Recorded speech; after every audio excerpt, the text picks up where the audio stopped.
everyone, and welcome to this explainer. Today, we're taking something that honestly sounds incredibly intimidating, academic research methodologies, and we are completely stripping away all the jargon. We're going to demystify exactly how we find answers to complex questions, and more importantly, how to choose the right tool for the job. Now, you might think research is just for, scientists in white lab coats, but as we're about to uncover, it's actually a fundamental kind of logic that you use every single day. Okay, let's dive into this. Think about the last time you had to pick a new restaurant for dinner. How did you actually make that decision? Did you open up an app and look for places with thousands of 4.5-star ratings? Or did you text that one specific foodie friend who always knows the absolute best hidden gems in the city? Well, whether you realized it or not, right then and there, you were actually choosing between different research methods to solve a problem. Because at its core, research isn't just sterile lab work with test tubes and clipboards. At its heart, it's simply the everyday, problem-solving logic we use to make informed decisions. Whether you're figuring out which smartphone to buy, what movie to watch, or writing a major academic paper, you are applying logic to gather evidence and make a choice. Formal academic research is literally just a highly structured, formalized version of this exact same daily process. So, here's our roadmap for today. We're going to cover everyday research, the power of quantitative numbers, qualitative depth, your advanced toolkit, and finally, how to make the right choice. Let's kick things off with Section 1, the everyday logic of research. Moving right along to Section 2, quantitative, or the power of numbers. Building on our restaurant example from earlier, when you think of data, statistics, and finding broad, sweeping rules, you are thinking quantitatively. This relies on deductive logic, meaning it takes a general theory and tests it using hard numbers to see if it holds up objectively. Imagine checking an app and seeing that 80% of thousands of people rated a place 5 stars. That is quantitative data in action. It gives you a highly objective, macro-level view. It proves that, generally speaking, people like this place. But notice what's missing here. This doesn't tell us why they gave it 5 stars. Was it the spicy food? Was it super fast service? The music?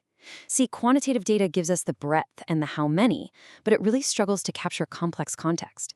So, how do we actually gather this kind of numerical data in formal research?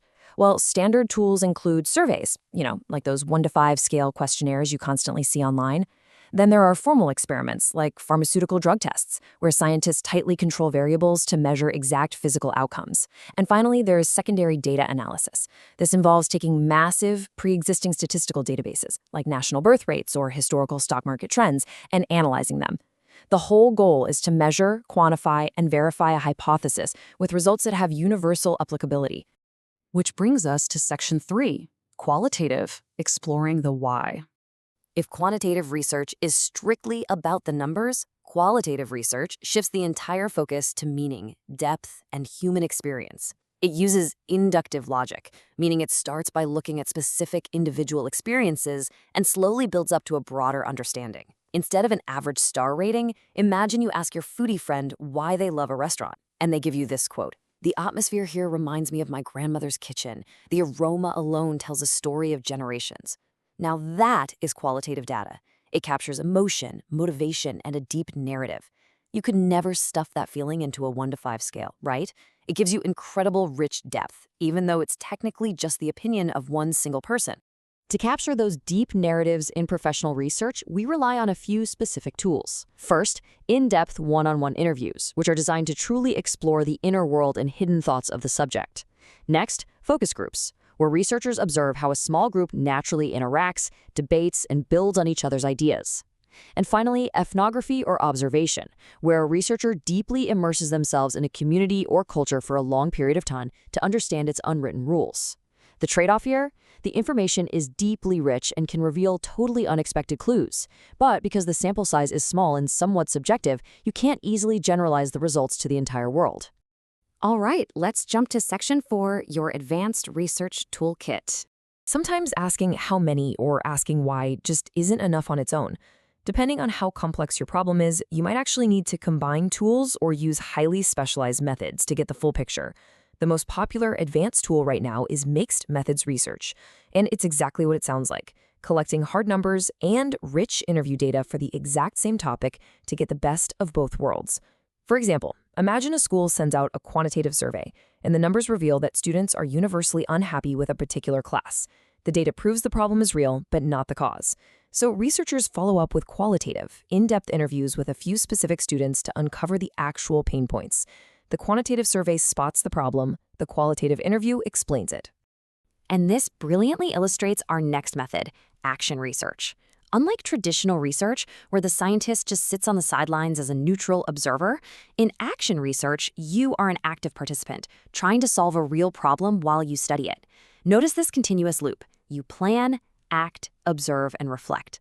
A perfect example is a teacher deciding to test a brand new AI-assisted teaching method in their classroom.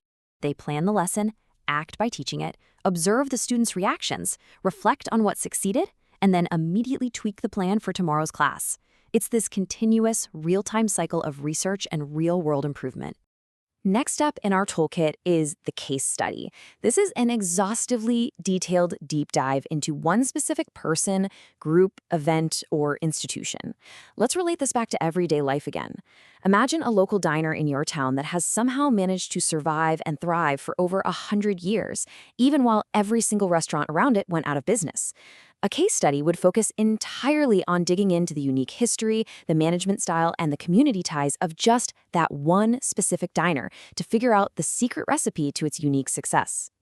Finally, we have comparative research. This is when you put two or more different subjects side by side to find their similarities, differences, and underlying rules. Academics use this to compare entire countries, cultures, or technological systems. But to make it incredibly simple, think of a classic Coke versus Pepsi blind taste test. By testing method A against method B under the exact same conditions, you isolate exactly what makes them different and can draw firm conclusions about what works best. Which brings us to our final section, Section 5, Making the Right Choice. So we've explored the tools from massive surveys to deep cultural observations, but how do you actually know which one to pick when you are staring down a problem? So the crucial point is really looking at these dimensions. Think about your question. Do you need to know how many or the frequency? Go quantitative. Do you need to know why or what an experience feels like? Go qualitative. Notice the focus here. Quantitative gives you breadth across a large representative sample, resulting in charts where you act as a neutral observer. Qualitative gives you depth, focusing on a small sample to yield rich narratives, often requiring you to be a much more active participant. If you want to boil all of this down to one simple, memorable rule of thumb directly from our source material, it's this. If your goal is to logically prove that a new tool, product, or theory works for the vast majority of people, you absolutely must choose quantitative methods. However, if you want to get inside someone's head and figure out what they're actually thinking during a creative process, you have to choose qualitative methods. Which leaves us with this final provocative thought. Understanding these methodologies doesn't just help you read academic research, it turns you into a fundamentally sharper critical thinker in your everyday life. It helps you recognize exactly what kind of information you're looking at, and more importantly, what's missing from the picture. So the next time you face a complex problem in your life or work, ask yourself, to find the truth here, do I need to step back and count the crowd? Or do I need to sit down and interview the individual? Thanks so much for joining me on this explainer, and keep questioning the data around you.